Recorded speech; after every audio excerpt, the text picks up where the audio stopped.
The candles flickered across the pristine white tablecloth, casting unsteady shadows that matched my unsettled heart. Silverware gleamed under the dim lighting of Stellato, the kind of upscale Italian restaurant where the menu had no prices, and the waitstaff moved like ghosts, silent, efficient, and practically invisible. Just like me. I smoothed the wrinkles of my black dress, the only decent one I owned, and tried to ignore the pitying glances from the hostess who had seated me 15 minutes ago. Table for one. 3 simple words that had felt like a confession of failure when I'd spoken them. "Would you care for another glass of wine while you wait, miss?"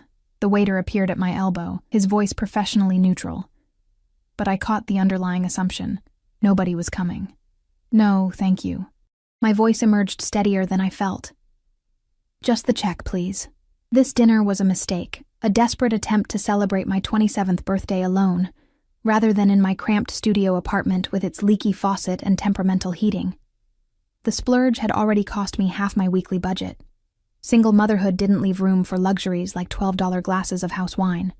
As the waiter disappeared, I fumbled for my phone, pretending to check messages that wouldn't be there. My daughter Emma was with my neighbor Mrs. Patel tonight. At 6 years old, Emma deserved better than what I could give her. Better than a mother who worked 2 jobs and still struggled to keep up with rent. Better than hand-me-down clothes and denied requests for ballet lessons. I'd been invisible my entire life. To my foster parents who collected checks, to the teachers who never noticed my straight A's. To Emma's father who disappeared the moment I told him I was pregnant. Now, in a restaurant filled with couples and business dinners, I was invisible again. That's when I felt it.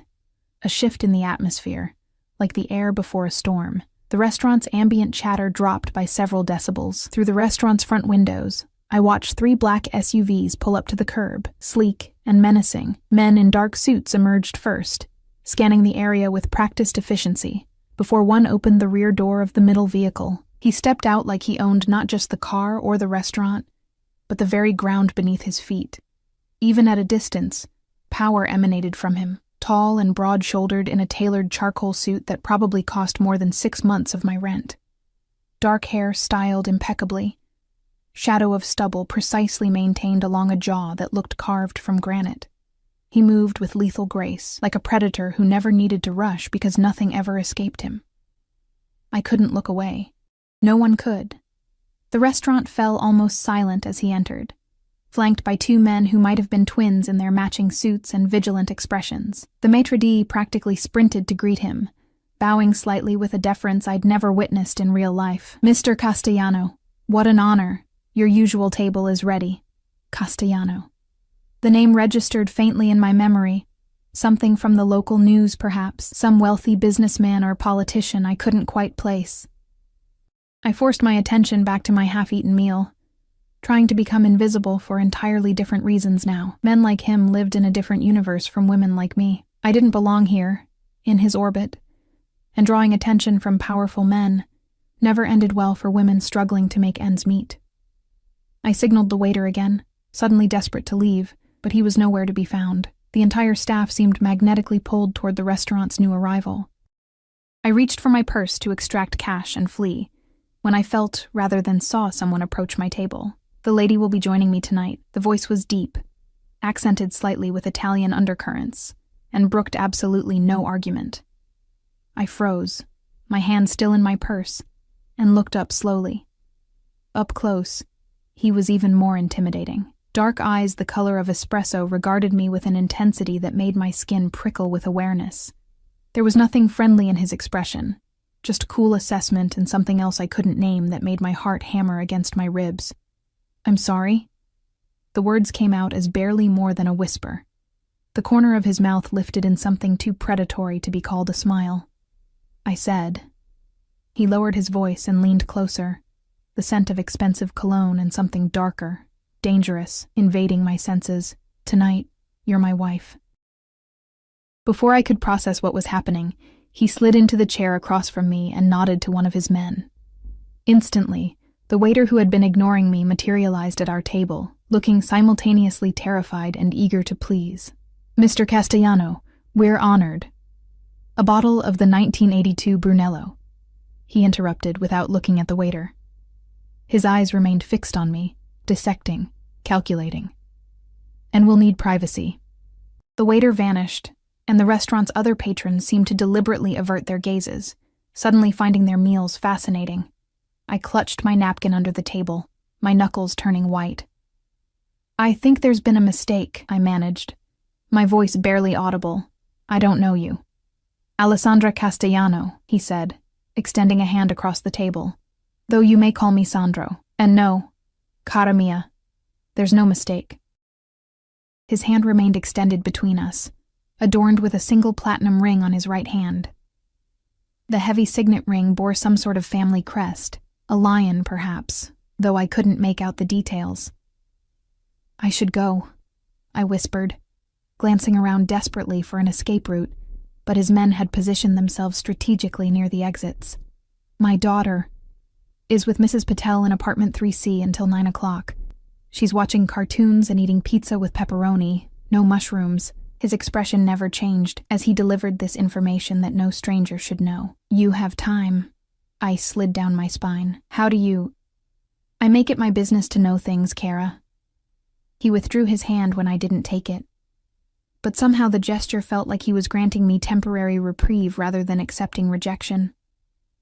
"Your name is Olivia Reed, 27 as of today, single mother to Emma, age 6. You work at Meridian Insurance during the day, and waitress at the Blue Orchid 3 nights a week. Your rent is due on the 1st, you're 3 months behind on your student loans, and Emma needs dental work you can't afford." Each fact landed like a physical blow. I felt stripped bare, exposed in a way that went beyond the physical. "Are you threatening me?" For the first time, something like genuine amusement flickered in his eyes. "If I were threatening you, Tesoro, you wouldn't need to ask." The wine arrived, presented with reverent hands by the sommelier. Sandro never took his eyes off me as the ritual of opening and pouring commenced. When we were alone again, he lifted his glass. "To new beginnings," he said, his voice a low command. I didn't reach for my glass. "What do you want from me?" "For now, I want you to drink your wine, eat your dinner, and pretend we're celebrating our anniversary." His gaze flicked briefly to the restaurant entrance. "The man who just walked in, don't look, believes I'm a happily married man. It's in both our interests that he continues to believe this." Against my better judgment, curiosity sparked. "Why?"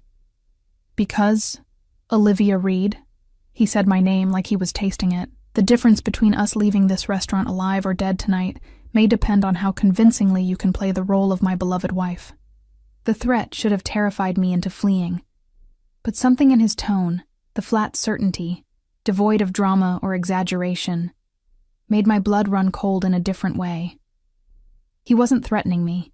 He was stating a fact. "I can't." "You can, and you will." He reached across the table, capturing my hand in his. His skin was warm, his grip gentle but unbreakable. "Smile at me like you love me, cara mia. Our lives depend on it." Something in his eyes, a flicker of something almost like vulnerability, made me hesitate. Then his thumb stroked across my knuckles in a gesture so intimate, it sent heat racing up my arm, and I found myself smiling automatically, my body responding to his touch before my mind could catch up. "There she is," he murmured, satisfaction evident in his tone. "My beautiful wife." "This is insane," I whispered through my smile, trying to keep my expression loving while panic clawed at my throat.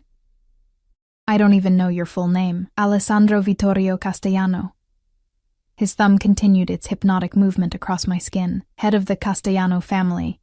And for tonight, your husband of 3 years." The Castellano family. Suddenly, fragments of news headlines connected in my mind.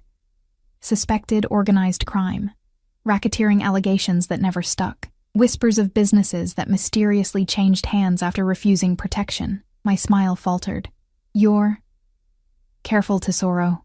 His grip tightened infinitesimally. "Some words once spoken can't be taken back."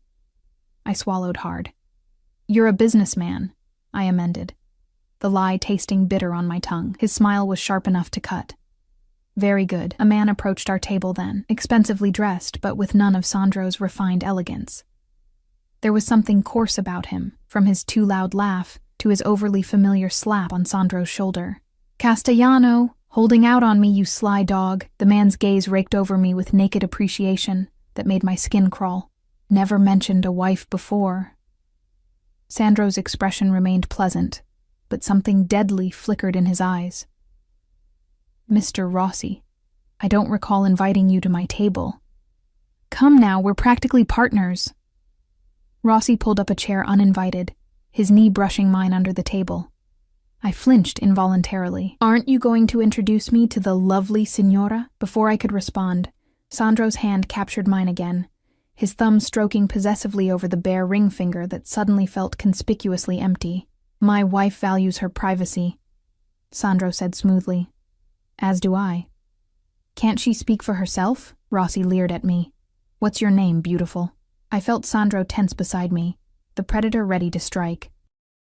In that moment, instinct took over. Not self-preservation, but the strange urge to protect this dangerous man from whatever was about to happen. Alessandra, I said, letting my voice drop into a husky register as I leaned against Sandro's arm. But only my husband calls me that. Something dark and possessive flashed in Sandro's eyes as he glanced down at me. His arm slid around my waist, pulling me closer until I was practically in his lap. You see, Rossi, he said, never taking his eyes off me. My wife is shy with strangers. Shy? Rossi snorted. Women like that aren't shy. They're... Sandro's movement was so swift I barely registered it. One moment we were seated normally. The next his hand was somehow on Rossi's wrist, bending it at an angle that made the other man's face drain of color. Choose your next words with exceptional care, Sandro said, his voice soft and all the more terrifying for it. You're speaking about my wife. I should have been frightened. Instead, something molten and dangerous pooled in my stomach at the naked possession in his voice. No one had ever defended me before. No one had ever claimed me with such absolute certainty. No offense meant, Rossi choked out, sweat beading on his forehead. Beautiful woman. Lucky man. Sandro released him with a dismissive flick of his wrist. Indeed. Now if you'll excuse us, we're celebrating our anniversary. Rossi retreated, nursing his wrist and his wounded pride. When he was gone, Sandro's arm remained around me, his heat seeping through the thin fabric of my dress. You did well, he murmured against my ear, his breath sending shivers down my neck. But our evening is just beginning. I should have pulled away, should have gathered my things and run as fast and far as I could. Instead, I found myself leaning into his touch, drawn by some magnetic pull I couldn't explain. What happens now? I asked, my voice barely audible. His eyes darkened as they met mine. Now we make sure Rossi believes we're exactly what we appear to be. Deeply, passionately in love. His finger traced my jawline with feather-light precision. Can you do that for me, Olivia? The way he said my name, like a prayer and a sin wrapped into one, made it impossible to think clearly. Or perhaps, he continued, his gaze dropping to my lips, you'd prefer I take you home to your daughter now. This isn't your world. You could walk away, return to your life, and forget tonight ever happened. It was the first real choice he'd offered me, and something told me it might be the last. I should have taken it, grabbed my purse and fled back to my safe, predictable struggle of a life, back to overdue bills and empty refrigerators and falling asleep alone every night. Instead, I heard myself say, I can do it. Something like triumph flashed in his eyes. One night as my wife, he said, his finger still tracing the line of my jaw. Do exactly as I say, and tomorrow you'll find your financial situations improved. The implication was clear, and pride flared hot in my chest. I'm not for sale. No, he agreed, surprising me. You're not. Consider it compensation for your acting skills. His thumb brushed my lower lip in a gesture so intimate I forgot how to breathe. And I always pay my debts. The intensity of his gaze made me feel like prey and predator simultaneously. Why me? I whispered. You could have chosen anyone. Not anyone, he corrected. I needed someone unexpected. Someone Rossi couldn't have investigated in advance. His eyes traveled over my face with clinical assessment that somehow still felt like a caress. Someone beautiful enough to be believable as my wife. but not connected to my world. So I was just convenient. Something flickered in his expression. Amusement, perhaps, or something darker. Let's find out how convenient this arrangement will be. He stood in one fluid motion, offering his hand. This time I took it, allowing him to pull me to my feet. The bill appeared and disappeared with a flash of platinum card. Then we were moving through the restaurant, his hand possessively at the small of my back, guiding me toward the waiting SUVs outside. Reality crashed back as we reached the door. Wait, my daughter will be picked up by my driver and brought to us if we're delayed beyond 9, he said smoothly. Mrs. Patel has already been compensated generously for extending her babysitting hours. The casual way he'd inserted himself into my life, making arrangements for my child, sent a chill through me. I can't let strangers take my daughter. He paused at the restaurant entrance, turning to face me fully. Nothing will happen to Emma, he said, his voice softer than I'd heard it yet. I give you my word. The word of a man who's forcing me to pretend to be his wife? His smile was sharp. The word of a man who protects what's his. He tucked a strand of hair behind my ear, the gesture strangely tender. And tonight, cara mia, you're mine. The night air hit my lungs like ice water, a stark contrast to the heat radiating from Sandro's hand at the small of my back. His bodyguards materialized around us, creating a human barrier between us and the street. One opened the door to the middle SUV, and before I could process what was happening, Sandro guided me inside with gentle pressure that somehow still felt like an inescapable command. The interior was all soft black leather and subtle luxury. Sandro slid in beside me, his thigh pressing against mine in the spacious back seat that suddenly felt too small. The door closed with a solid thunk that sounded like finality. "Where are we going?" I asked, trying to keep my voice steady as the vehicle pulled away from the curb. Sandro studied me for a long moment, his expression unreadable in the dim interior. The Rossi situation is more complicated than anticipated. We're going to my home. Your home? But I can't. I need to get back to Emma. As I said, arrangements have been made. His tone left no room for argument, yet something in his eyes softened as he registered my panic. Your daughter will be brought to us if necessary, or returned to your apartment if we conclude our business quickly. Our business. The phrase hung between us, loaded with implications I wasn't ready to consider. What exactly is this situation with Rossi? I asked, desperate to understand what I'd been dragged into. Sandro's jaw tightened almost imperceptibly. Franco Rossi believes he can force a partnership with my family through threats and leverage. Tonight was meant to be a negotiation. And I'm the leverage? Or the distraction? His lips curved in that not-quite smile that made my stomach flip. You're the complication he wasn't expecting. Rossi has been investigating my personal life for weeks, looking for pressure points. He believes discovering my secret wife gives him an advantage. Does it? I asked, suddenly aware of how little I knew about the dangerous game I was playing. Sandro's hand settled on my knee, the weight of it both reassuring and terrifying. On the contrary, Kara, you've given me the advantage. The city lights slid past the tinted windows as we drove deeper into the wealthy lakefront district I'd only seen in magazine spreads. Eventually, we turned onto a private drive flanked by tall iron gates that opened silently at our approach. The house, mansion really, appeared through the darkness, a sprawling modern structure of glass and stone perched on the lake's edge. More security personnel patrolled the grounds, barely visible in the strategic landscape lighting that illuminated the manicured gardens. "Welcome home," Sandro murmured, as the SUV stopped at the front entrance. His emphasis on home sent an involuntary shiver through me. Inside, the house was a study in minimalist luxury, soaring ceilings, clean lines, and art pieces that probably cost more than everything I'd ever owned combined. A staff member appeared silently, took Sandro's coat, and disappeared without a word. Drink? Sandro moved to a bar cart that gleamed with crystal decanters. I need to understand what's happening, I said, remaining firmly by the entryway. What does Rossi want from you? Why did you need a fake wife tonight? And most importantly, how long do I have to keep up this charade? Sandro poured amber liquid into 2 glasses, ignoring my refusal. Rossi controls certain ports I require for my import business.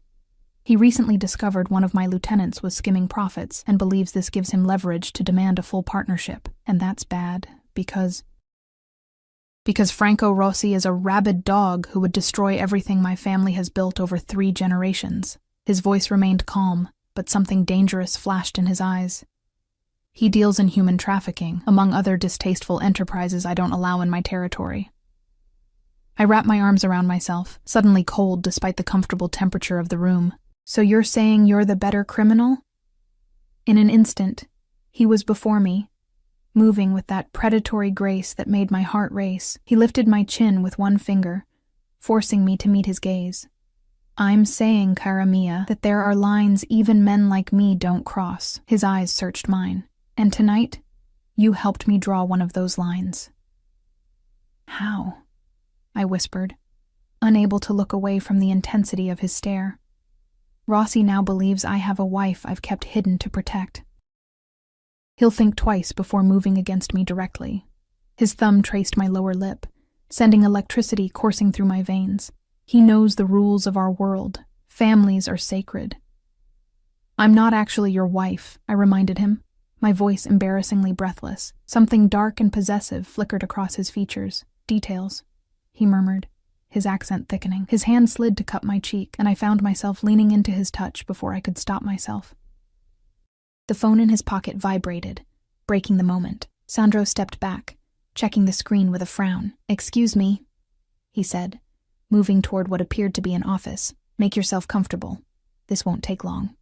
When he disappeared, I released a breath I hadn't realized I'd been holding. My heart pounded in my chest as I tried to make sense of the situation. I was in a Mafia boss's home, pretending to be his wife, because some rival criminal thought it would give him leverage. It was insanity. I should call the police, or run, or both. I pulled out my phone, relieved to find I still had service. My finger hovered over the emergency call button, but something stopped me. What would I even say? Help.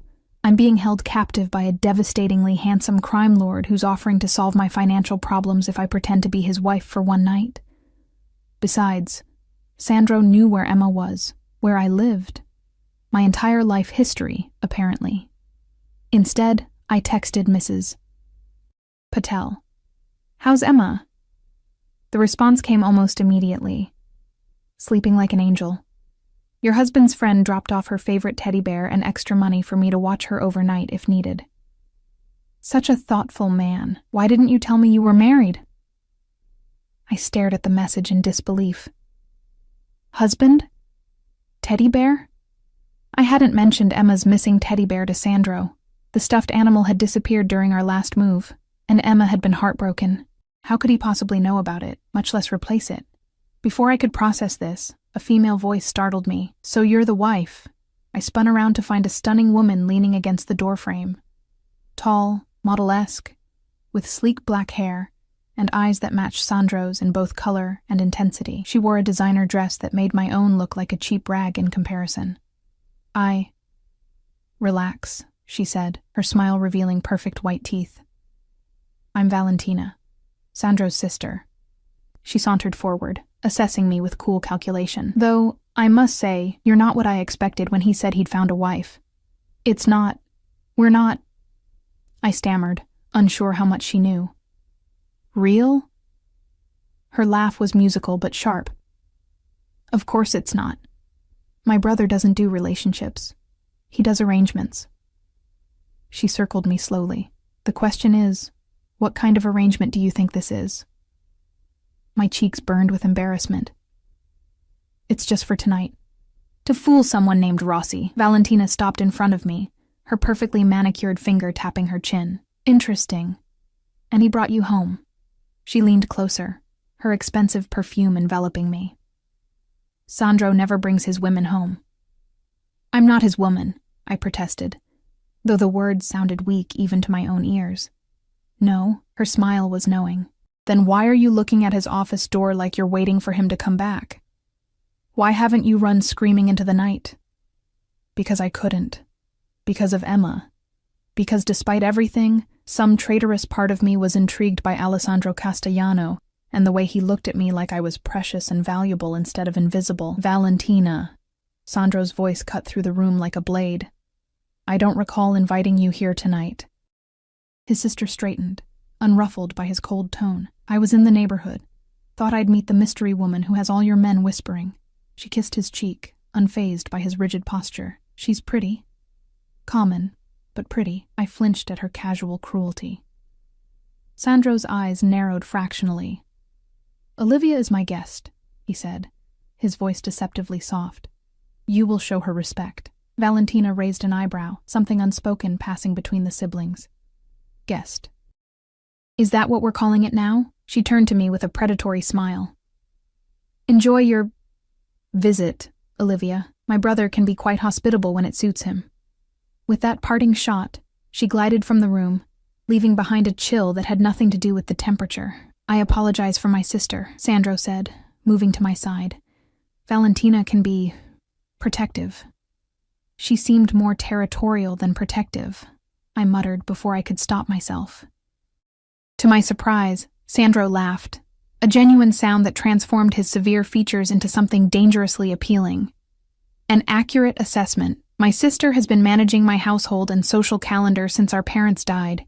She's unaccustomed to surprises." "Like fake wives?" His expression sobered. "Like real ones." The implication hung between us, heavy with possibility. I swallowed hard. "The situation with Rossi is escalating," he continued, gesturing for me to join him on a sleek leather sofa. "He's making inquiries about you already. My men intercepted 3 of his people attempting to follow us from the restaurant." Fear clawed at my throat. What does that mean for me? For Emma? Sandro's face hardened. "It means your safety is now my primary concern." He poured me a glass of water from a crystal carafe. "Rossi is desperate and therefore dangerous. Until I neutralize the threat, you and your daughter need protection." "Protection? You mean, like, bodyguards?" The absurdity of the situation hit me anew. 24 hours ago, I couldn't afford to fix my leaking faucet. Now a Mafia boss was offering me protection from his enemies. To start. He studied me with those penetrating eyes. "The safest option would be for you to stay here." "Here?" I practically choked on the water. "I can't just move in with you. I have a job. Emma has school. All of which can be arranged." He spoke as if relocating a single mother, and her child was no more complicated than ordering dinner. "Your position at Meridian Insurance is tenuous at best, since the department downsizing announcement last week. As for Emma's education, there are excellent private schools nearby." Once again, I was stunned by the depth of his knowledge about my life. "How do you know all this?" Something unreadable flickered across his face. "Your application for emergency assistance with the Children's Dental Clinic 3 weeks ago. You listed your employment concerns." "You saw my application? How?" "I own the foundation that funds the clinic," he said simply, as if it were the most natural thing in the world. Your file crossed my desk. The implications spun through my mind like a kaleidoscope. "So, that night at the restaurant, you knew who I was before you sat down?"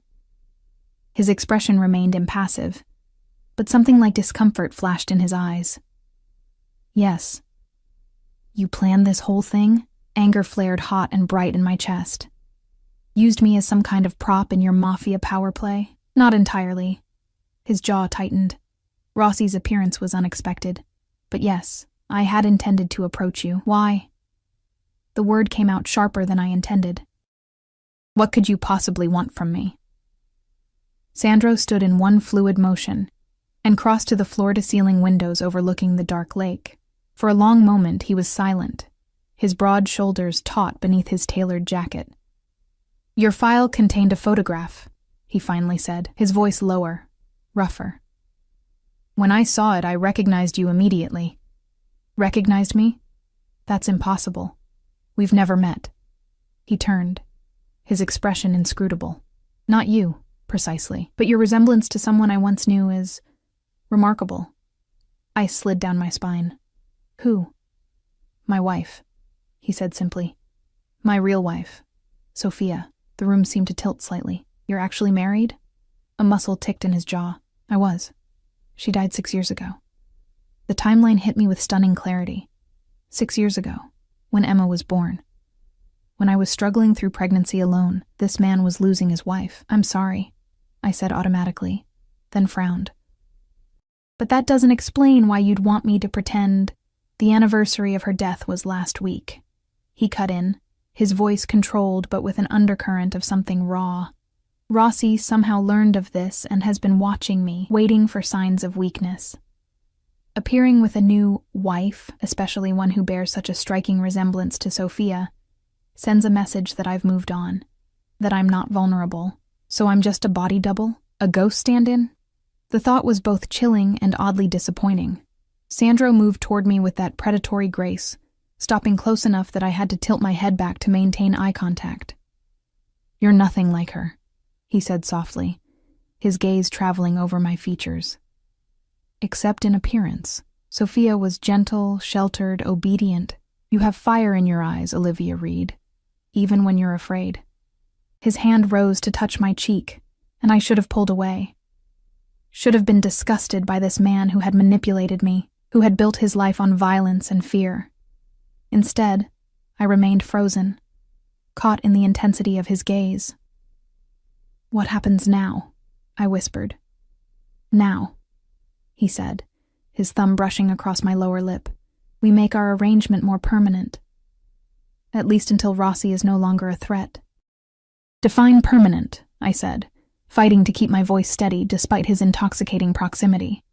"You and Emma move here, under my protection. You maintain the appearance of being my wife in public. In return, I ensure your financial security, your daughter's education, and your safety. And in private?" The question escaped before I could stop it. Something dangerous flickered in his eyes.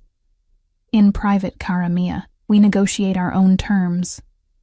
My pulse raced traitorously. This is insane.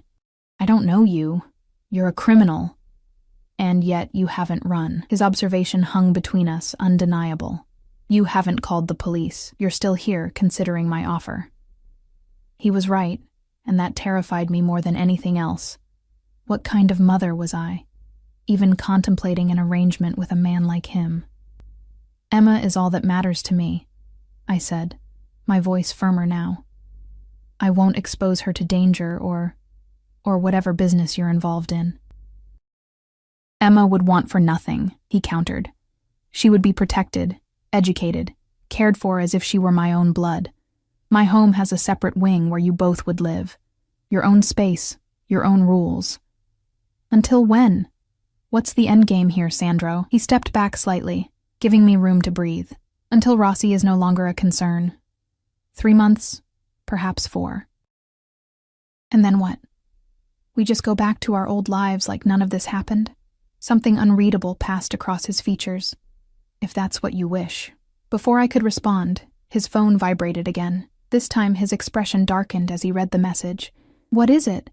I asked, alarmed by the sudden tension radiating from him. "Rossi's men," he said tersely. "They've been watching your apartment building." Fear clawed at my throat. "Emma is safe," he assured me. "My people intercepted them before they got near your floor. But this changes things." "How?" His expression was grim. "They know where you live, who you are. Rossi now believes you're my weakness, which makes you and Emma targets." He ran a hand through his immaculate hair, the first sign of genuine distress I'd seen from him.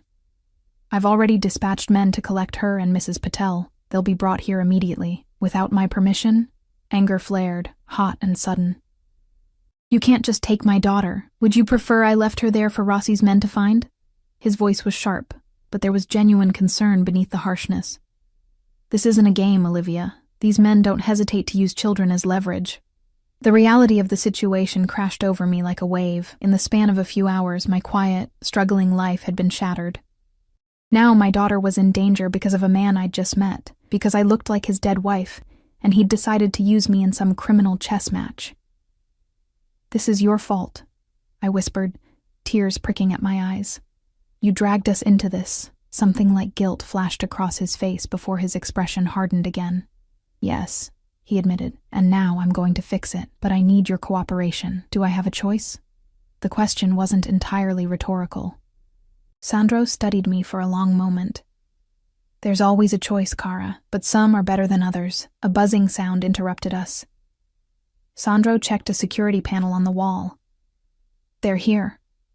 My heart leapt into my throat as I followed him to the entrance hall. The doors opened to reveal one of Sandro's men carrying a sleeping Emma, her small form bundled in her favorite unicorn blanket.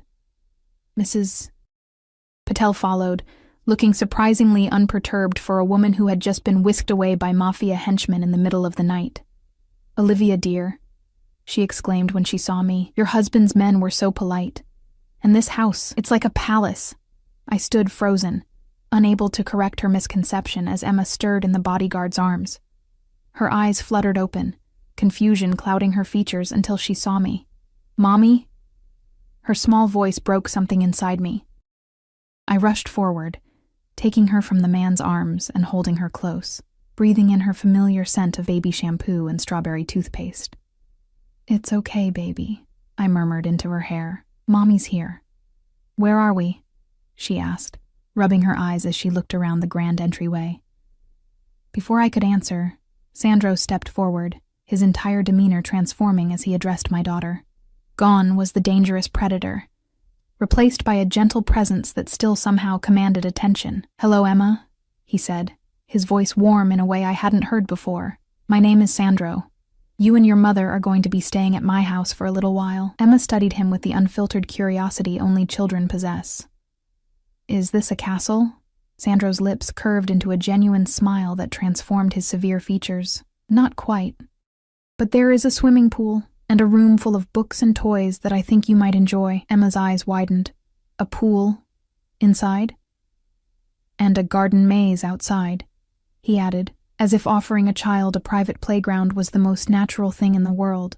"Perhaps tomorrow you can explore it, if your mother agrees." Emma turned to me, excitement replacing her confusion. "Can we stay, Mommy? Please?" Over her head, Sandro's eyes met mine. Dark, intense, victorious. He knew he'd won. With a few simple words, he'd captivated my daughter just as effectively as he'd ensnared me. "Yes, sweetheart," I heard myself say, the words sealing my fate. "We're going to stay for a while." The morning light spilled through floor-to-ceiling windows, illuminating a bedroom larger than my entire apartment. I blinked awake in a disoriented haze, my fingers clutching unfamiliar silk sheets. For one bewildering moment, I couldn't remember where I was. Then it all came rushing back. Sandro, Rossi, the forced charade, the midnight evacuation of my daughter. I bolted upright, panic seizing my chest. "Emma? Your daughter is having breakfast in the garden pavilion," a feminine voice answered. "Mr. Castellano thought you might appreciate some rest." A petite woman stood by the doorway, her posture impeccable. In her pressed uniform, she looked like something out of a period drama about wealthy estates. "Who are you?" I asked, clutching the sheets closer. "Isabel, ma'am. I've been assigned as your personal assistant during your stay." Her expression remained professionally neutral, betraying nothing about what she might know of my unusual arrangement with her employer. "Where are my clothes?" I glanced down at the silk nightgown I definitely hadn't been wearing when I finally collapsed into bed after settling Emma into the adjoining room. "Your belongings are being collected from your apartment as we speak," Isabel replied, moving to open a massive walk-in closet. "In the meantime, Mr. Castellano had these delivered this morning." I slid from the bed and followed her, stopping short at the doorway. The closet was filled with clothing in my size, dresses, pants, blouses, shoes, all with designer labels I recognized but had never dreamed of owning. Tags still attached, prices that made me dizzy. "These are all for me?" My voice sounded small, even to my own ears. "Yes, ma'am. And similar arrangements have been made for Emma." Isabel gestured to a section of smaller clothing. Mr. Castellano was quite specific about the selections, the intimacy of it. This man choosing clothing for my daughter and me, knowing our sizes, predicting our needs, sent a confusing shiver through me. It was both invasive and strangely thoughtful. "I can't accept all this," I said, though even as the words left my mouth, I knew my position for negotiation was weak. Isabel's expression softened slightly. "If I may speak freely, ma'am?" I nodded. "In my 15 years with the Castellano family, I've never seen Mr. Castellano take such personal interest in a guest's comfort." She smoothed an invisible wrinkle from her uniform. "Whatever your arrangement with him, these gestures are not merely transactional. Before I could respond to this unsettling observation, a soft knock came at the bedroom door. Isabel moved swiftly to answer it, exchanging quiet words with someone outside before returning. "Mr. Castellano requests your presence for breakfast once you're dressed," she said. "Shall I help you select something?" 20 minutes later, dressed in a simple but obviously expensive sundress that fit as though it had been tailored specifically for me, I followed Isabel through the sprawling mansion. Every room we passed spoke of extraordinary wealth tempered by masculine restraint. Leather, glass, and steel dominating the color palette, with occasional bursts of vibrant art serving as focal points. We stepped onto a stone terrace overlooking Lake Michigan, its waters glittering in the morning sunlight. A pavilion stood at the edge of an immaculately landscaped garden, and there, like a scene from someone else's life, sat Sandro and Emma. My daughter was perched on a chair, piled with cushions to boost her height, animatedly explaining something while Sandro listened with an attentiveness I'd rarely seen adults show children. What struck me most wasn't the picturesque setting or the platters of food that could feed a small army. It was how at ease Emma seemed, as though breakfasting with a dangerous criminal was perfectly normal. "Mommy," she spotted me and waved enthusiastically. "Sandro has chocolate chip pancakes and a pool, and he said I can have swimming lessons." I approached cautiously, hyper-aware of Sandro rising to his feet as I neared. In the morning light, wearing a casual button-down with the sleeves rolled to expose muscular forearms, he looked less like a fearsome Mafia boss and more like the wealthy businessman he pretended to be. "Good morning, Kara," he said, pulling out a chair for me. The endearment rolled off his tongue so naturally it was easy to forget it was part of our charade. "Did you sleep well?" "As well as could be expected, considering the circumstances," I answered quietly, conscious of Emma's attentive ears. Sandro's eyes, warm amber in the sunlight rather than the cold espresso of last night, studied my face with unsettling intensity. "The circumstances will improve," he promised, his voice pitched for my ears only. "You have my word." A server appeared silently with coffee, pouring a cup without asking how I took it. Cream. 1 sugar. Exactly right. Another reminder of how thoroughly Sandro had investigated my life. "Emma was just telling me about her interest in swimming," he continued at normal volume, resuming his seat. "I've arranged for an instructor to assess her skills this afternoon, if that's acceptable to you." The calculated courtesy, asking permission while simultaneously informing me the arrangements were already made, wasn't lost on me. "That's very thoughtful," I said carefully. "But we can't impose—" "It's no imposition," he cut in smoothly. "The pool sits unused most days. It would be my pleasure to see it enjoyed." Emma bounced in her seat. "Please, Mommy. I've always wanted lessons." I knew that all too well. The YMCA program I couldn't afford. The disappointment in her eyes when I'd explained we needed to wait until next year. Again. "All right," I conceded, rewarded by Emma's brilliant smile. "But we should discuss expectations," I added, looking pointedly at Sandro, "about how long we're staying, what this arrangement entails." "After breakfast," he agreed, his gaze flickering to Emma. "Perhaps your daughter would enjoy exploring the garden with Isabel while we talk." Emma, already halfway through demolishing a stack of pancakes, looked up eagerly. "Is there really a maze?" Sandro nodded, his expression softening in a way that seemed genuine. "And a fountain in the center with fish you can feed." That was all the convincing Emma needed. Once she'd finished eating, Isabel appeared as if summoned telepathically to escort her on the promised garden adventure, complete with a small bag of fish food. When we were alone, Sandro refilled my coffee cup, the domestic gesture at odds with the dangerous man I knew him to be.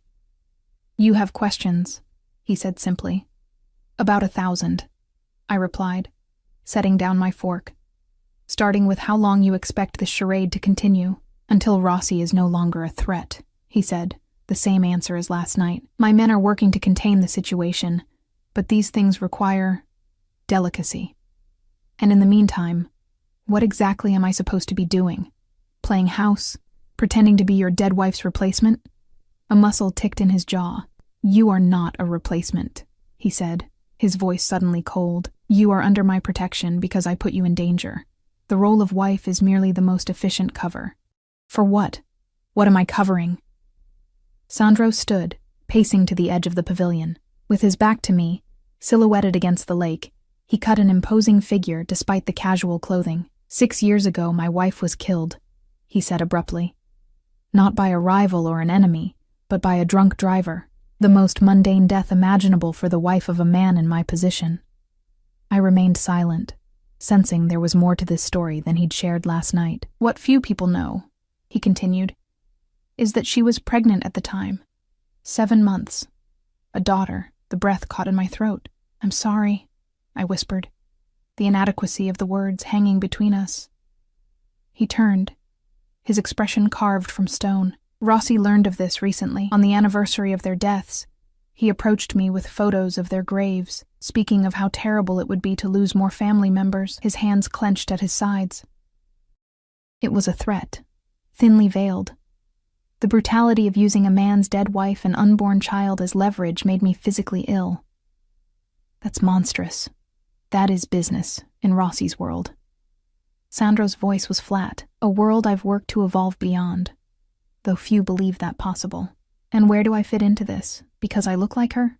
He moved back to the table, his movements fluid despite the tension radiating from him. Initially, yes.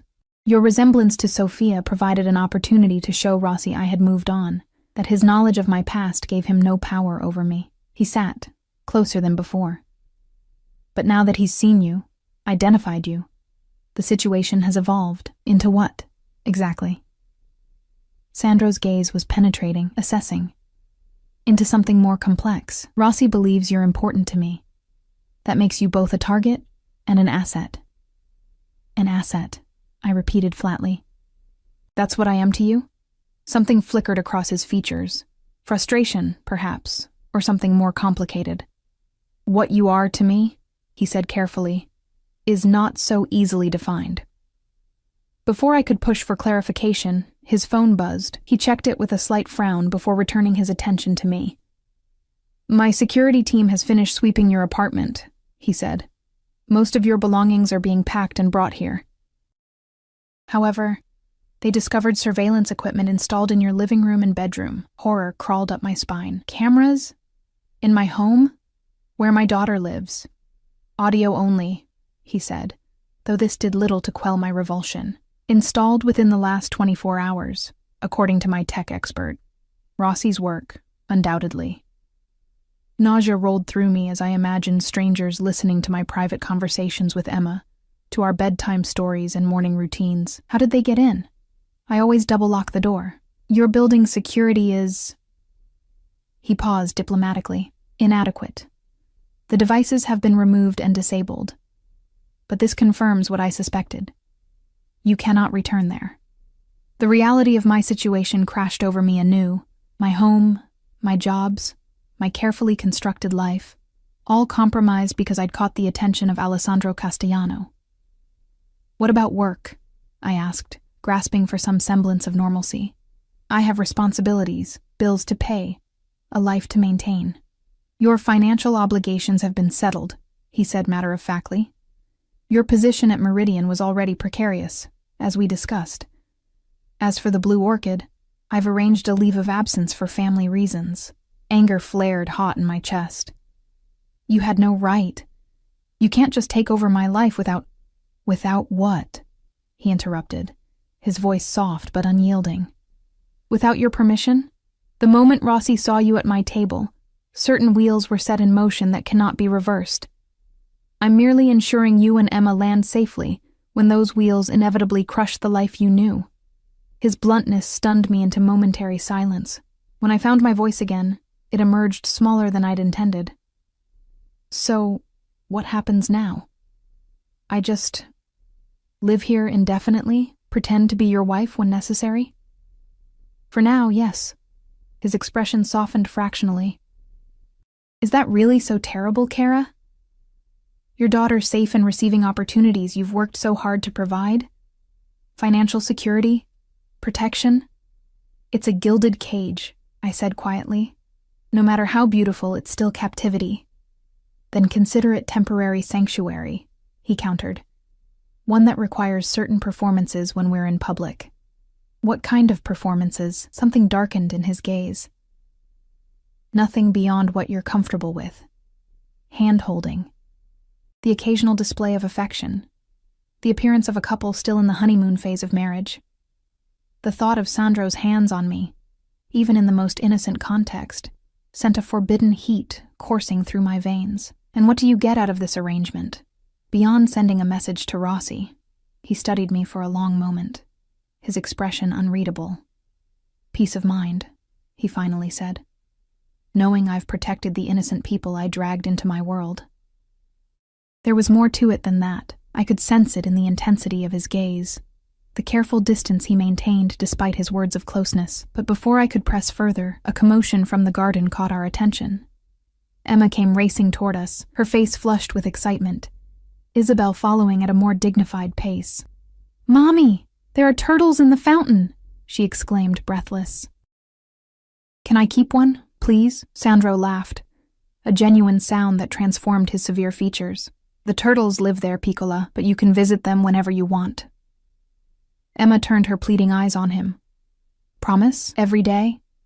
"Every day," he confirmed, with a solemnity usually reserved for business deals.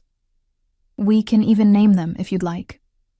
My daughter beamed at him with unguarded trust that made my heart ache. How quickly she'd accepted this stranger into her world, how easily she'd adapted to our sudden relocation. Children were resilient, yes, but I wondered what would happen when this temporary arrangement inevitably ended. "Isabel will show you to your rooms in the East Wing," Sandro said, rising from the table. "They've been prepared for a longer stay, with everything you might need. If anything is missing, you need only ask." "The East Wing?" I questioned. "Where will you be?" Something like amusement flickered in his eyes. "The master suite is in the West Wing. We may be playing at marriage, Cara, but I would not presume to share your space." He paused, then added with deliberate emphasis, "Unless invited." Heat rushed to my cheeks at the implication. "That won't be necessary." His smile was knowing, almost predatory. "As you wish." For the next 3 days, Sandro maintained a respectful distance. I glimpsed him occasionally, in his office on video calls, in the garden on his phone, once in the library reading something in what looked like Italian. But he seemed determined to give Emma and me space to adjust, to explore our new temporary home without his looming presence. Emma, predictably, was in heaven. Between swimming lessons with a former Olympic athlete, just a friend, Sandro had explained casually, as if everyone had gold medalists in their social circle. The garden maze, the media room with every Disney movie ever made, and Isabel's seemingly unlimited patience for 6-year-old questions. My daughter had never been happier. I, meanwhile, felt increasingly unsettled, not by fear or discomfort. The opposite, in fact. The ease with which I was adapting to this luxury, this protection, terrified me. Each morning, I woke determined to maintain my guard, to remember that none of this was real or sustainable. By evening, watching Emma laugh and thrive, I found my resolve weakening. On the 4th night, I tucked Emma into her princess bed, an actual canopy bed that had appeared on our 2nd day, installed while we were swimming, her eyelids already heavy after a full day of activity. "Mommy," she murmured sleepily, "is Sandro going to be my new daddy?" The question hit me like a physical blow. "What?" "No, sweetheart. Why would you think that?" She yawned, snuggling deeper under the covers. "Because we live in his house, and he looks at you the way Prince Eric looks at Ariel." "That's just a movie, baby," I said, smoothing her hair. "Real life is more complicated, but we're staying here, right? I like it here." The simple happiness in her voice made my throat tight. "For now, yes. But it's just temporary." "Why?" Her brow furrowed. "Don't you like Sandro?" How could I explain to a 6-year-old that the man who had given her everything she'd ever wanted in the span of 4 days was a criminal who had dragged us into a dangerous game? That we were playing pretend for reasons she couldn't understand? It's complicated, Emma. Grown-up complicated. She seemed to accept this, her eyes drifting closed. "He makes you smile," she murmured, already half asleep. "You never smiled at home." The observation, so simple, so devastatingly accurate, haunted me as I left her room. Had I been so transparently unhappy in our previous life that even my child had noticed? Had I been so focused on survival that I'd forgotten how to smile? Lost in these thoughts, I didn't notice Sandro until I nearly collided with him in the hallway outside Emma's room. He steadied me with hands on my shoulders, his touch sending unwelcome heat through my body. "Forgive me," he said, releasing me immediately when he felt me tense. "I was coming to say goodnight to Emma." The domesticity of the statement struck me. "You do that?"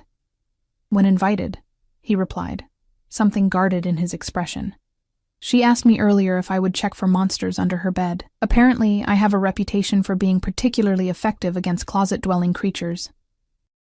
I couldn't help but smile at the image of this dangerous man on his knees, peering under a little girl's bed for imaginary monsters. "She's already asleep." Disappointment flickered across his features before he masked it. "Another time, then." "She asked if you were going to be her new daddy," I blurted, needing him to understand the dangerous territory we were entering. "This arrangement, it's confusing for her." Something complicated passed behind his eyes. "And what did you tell her?" "The truth. That it's temporary." "Is it?"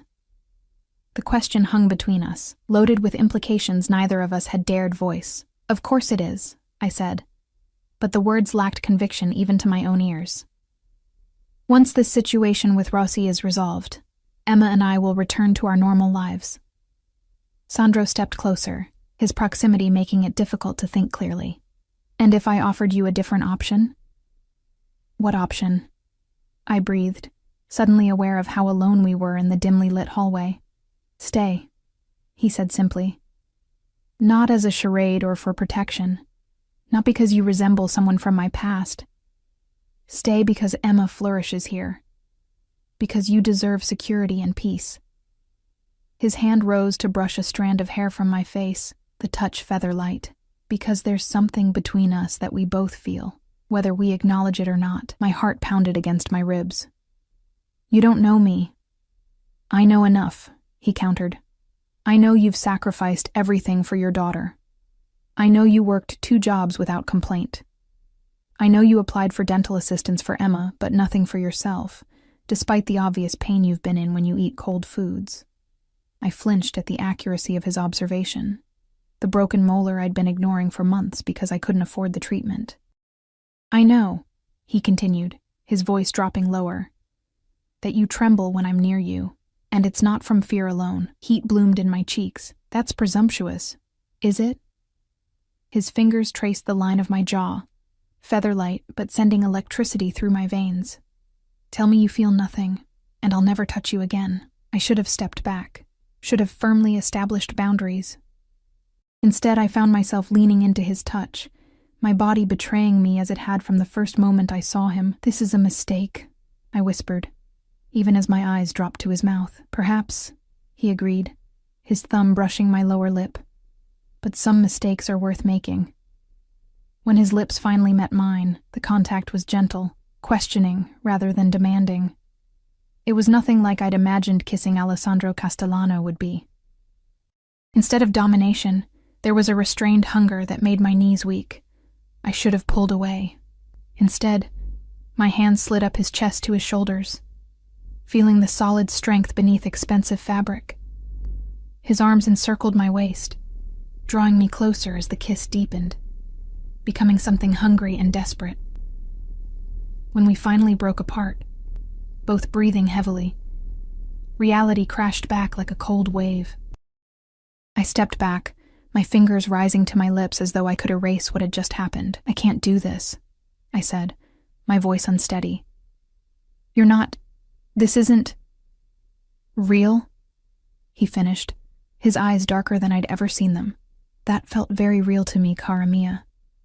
"You're a criminal," I reminded him, though the accusation sounded weak even to my own ears. "Your world is dangerous. Temporary protection is one thing, but anything more would put Emma at risk." Something like pain flashed across his features. "You think I would allow harm to come to her? To either of you?" "Intentions aren't guarantees," I countered. "You yourself said Rossi targeted me because he thought I was important to you. Imagine if I actually was." Sandro's jaw tightened. So you would deny what's between us because of what I am? Because of what your life would mean for my daughter, I corrected. She deserves stability, safety. And you think you can provide that in your apartment with broken locks and neighbors who deal drugs? His voice sharpened with frustration. You think your minimum wage jobs and constant struggle is safer than what I offer? The harsh truth of his words stung. At least there. I'm in control of our lives. Are you? His laugh was without humor. Control is an illusion for people like you, Olivia. One medical emergency, one lost job, one eviction notice away from disaster. Here, with me, you would never know that fear again. At what cost? I demanded. My autonomy? My independence? Sandro stepped closer, his expression intense. I'm not asking you to surrender those things. I'm offering you a choice. Continue fighting a battle you can't win alone, or accept that sometimes strength means allowing yourself to be supported. His words echoed in my mind as I lay awake that night, staring at the ornate ceiling of my borrowed bedroom. Sometimes strength means allowing yourself to be supported. Part of me wanted to dismiss it as manipulation. A powerful man using honeyed words to get what he wanted, but there had been raw honesty in his eyes. A vulnerability at odds with the dangerous persona he presented to the world. And then there was that kiss. The memory of it burned through me. Impossible to ignore. I'd been kissed before, of course. Fumbling teenage experiences. Emma's father with his performative passion that never quite reached his eyes. A handful of forgettable dates in the years since. Nothing had prepared me for the consuming heat of Sandro's mouth on mine. The controlled power in his touch that promised both tenderness and possession. I turned restlessly, punching my pillow into submission. This attraction was inconvenient at best, dangerous at worst. I had Emma to think about, her safety, her future, her emotional well-being. Getting involved with Sandro would only complicate an already impossible situation. Yet Emma's words haunted me too. You never smiled at home. Had I been so worn down by constant struggle that I'd forgotten joy? Had my determination to provide for my daughter robbed us both of happiness in the process? Sleep finally claimed me in the early hours. My dreams filled with Sandro's dark eyes and gentle hands. Morning brought no clarity, only a resolve to maintain boundaries I'd already allowed to crumble. I braced myself for awkwardness at breakfast, but Sandro was nowhere to be found. Mr. Castellano had early business in the city, Isabel informed me as she poured my coffee. He asked me to tell you he'll return this evening and hopes you and Emma will join him for dinner. The reprieve should have been welcome, but I felt an inexplicable disappointment. I busied myself with Emma, who was eagerly anticipating her third swimming lesson. Watching her splash confidently under her instructor's guidance, I marveled at how quickly she'd adapted to our new circumstances. Children were resilient, yes. But I worried about what would happen when this interlude inevitably ended. How could I take her back to our cramped apartment after she'd experienced all this? How could I explain that the man she was growing attached to, the man who checked for monsters and named turtles with her, wouldn't be part of our lives anymore? After lunch, while Emma napped, I wandered through Sandro's home, trying to reconcile the space with the man. The library revealed shelves of classic literature, alongside business texts and historical biographies, many in Italian. In a smaller sitting room, I discovered photographs, Sandro with an older couple who shared his eyes, a younger Sandro with a grinning Valentina, both in graduation robes, no photographs of Sophia, no evidence of the wife whose resemblance to me had started this whole charade. I was studying a chessboard left mid-game when a voice startled me. He always plays white, opens with the same move every time. I turned to find Valentina leaning against the doorframe, impeccably dressed as before. Her expression was less openly hostile today, though wariness remained in her dark eyes. I don't play, I said, stepping away from the board. She entered the room with languid grace, circling the chessboard like a predator. You've managed to establish quite a presence in my brother's home rather quickly. Not by choice, I reminded her. This arrangement was Sandro's idea. Ah, yes. The convenient charade, her perfectly manicured finger traced the carved marble of a knight. Except Sandro doesn't do anything without multiple purposes. A wife who looks like Sophia might fool Rossi. But there's more to it. My pulse quickened. What do you mean? Valentina studied me with eyes so similar to her brother's, it was unsettling. My brother hasn't allowed a woman to spend the night in this house since Sophia died. Not one. And suddenly, you and your daughter are installed in the East Wing with wardrobes full of designer clothes and staff at your disposal. For protection. He has secure properties across the city for protection, she cut in. Penthouses with better security than the Federal Reserve. Yet he brings you here, to our family home. The implication hung between us, too significant to ignore. I don't understand what you're suggesting. Valentina moved closer, her gaze clinical as it swept over me. I'm suggesting, Olivia Reed, that you be very careful.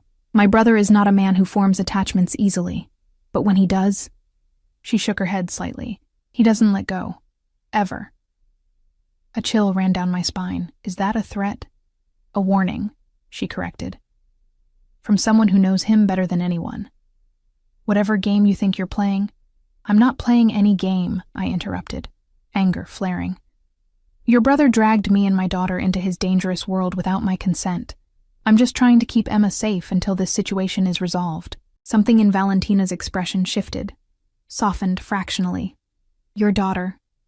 The one thing I didn't anticipate, she sighed, suddenly looking more human than the calculating predator I'd first encountered. He was going to be a father. Did he tell you that? I nodded, remembering Sandro's revelation about his pregnant wife.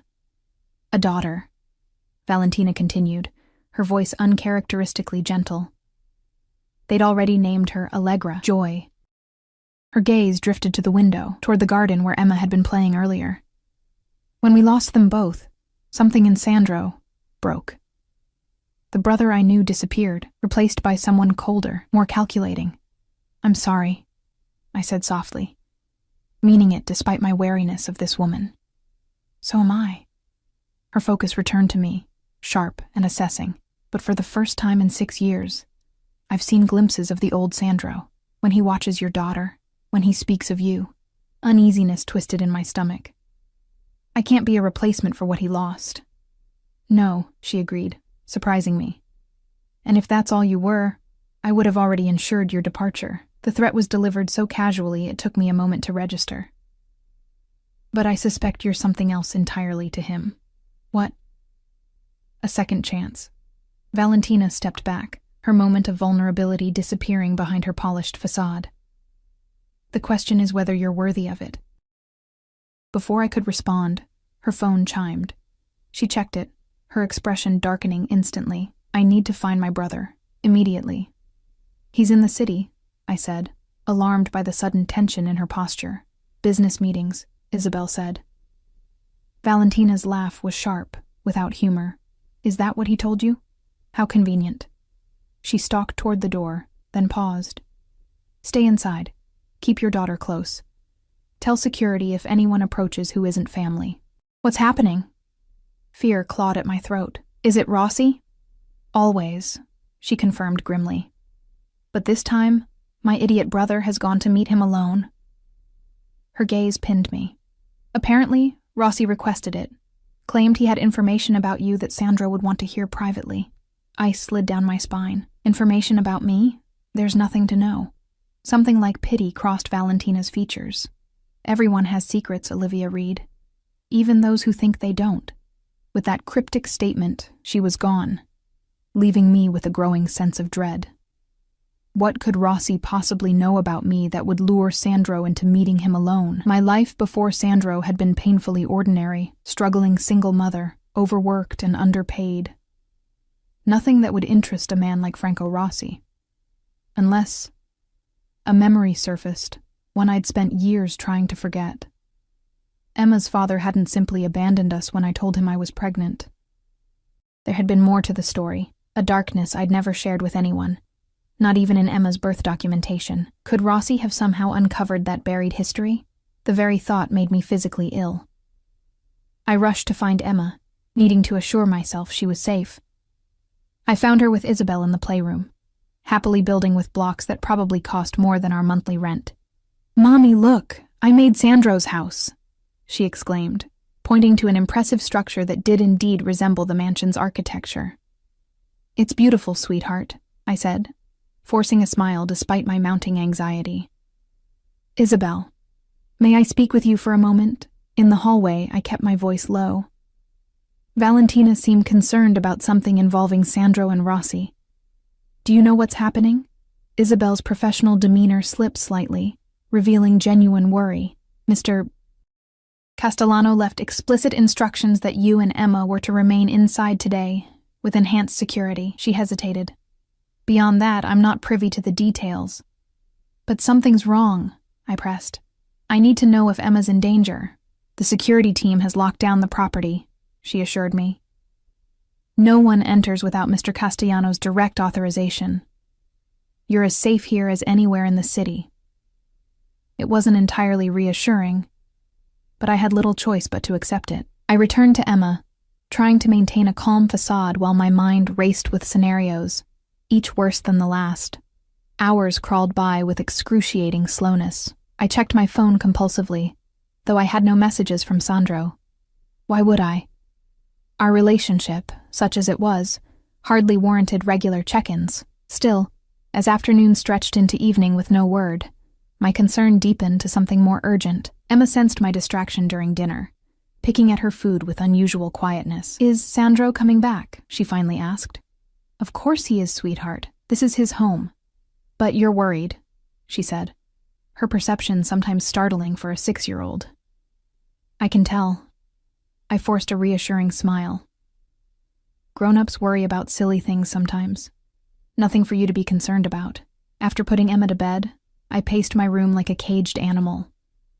The mansion suddenly felt too large, too empty, the silence oppressive. Against my better judgment, I found myself drawn to Sandro's study.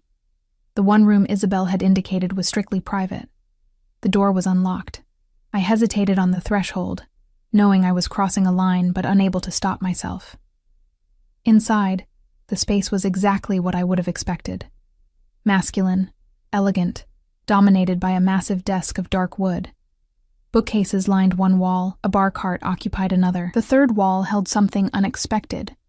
A massive corkboard covered with papers, photographs, and red string connecting various elements. I moved closer, breath catching as I recognized Franco Rossi's face in several photos. Documents in Italian covered portions of the board, along with what appeared to be shipping manifests and financial records. At the center was something that made my blood run cold. A photograph of me, taken outside my apartment building months ago, judging by my winter coat. Next to it, a school picture of Emma I recognized from last year. He'd been watching us long before our encounter at the restaurant. Trembling, I stepped back, knocking into the desk.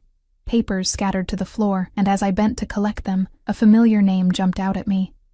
Jason Miller, Emma's father.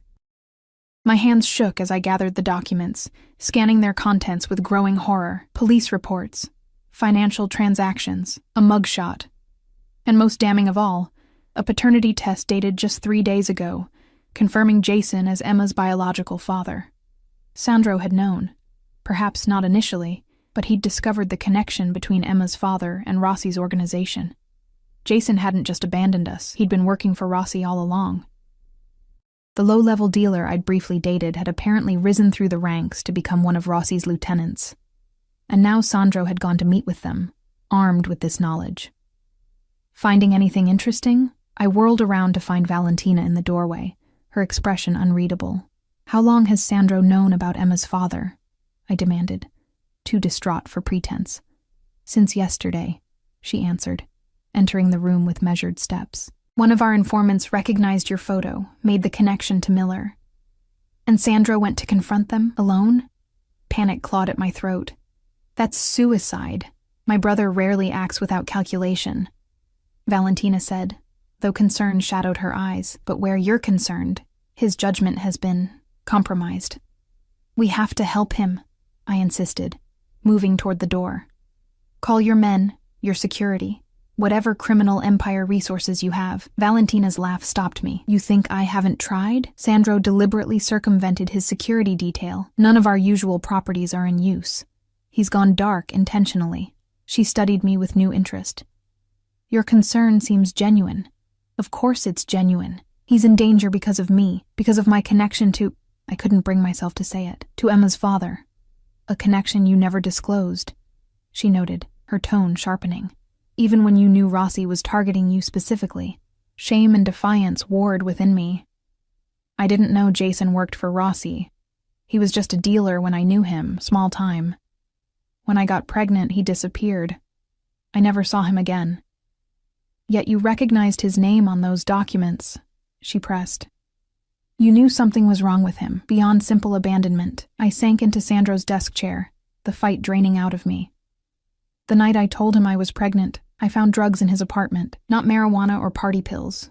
Serious weight, packaged for distribution. When I confronted him, I swallowed hard. The memory still painful. He got violent.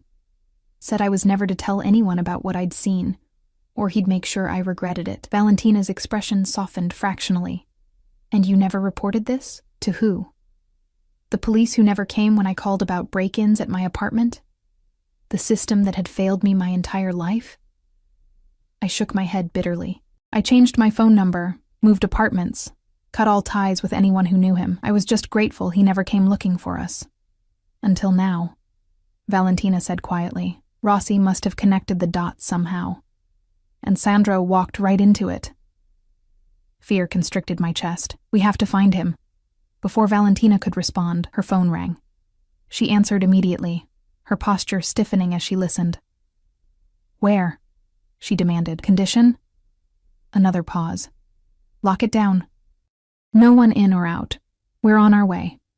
She ended the call, already moving toward the door. They found him. Hospital on the north side, private entrance. He's alive, but that's all I know. I was on my feet instantly. I'm coming with you. Your daughter will be safe with Isabel, I said firmly. I'm not asking permission, Valentina. Something like respect flickered in her eyes. Perhaps I underestimated you, Olivia Reed.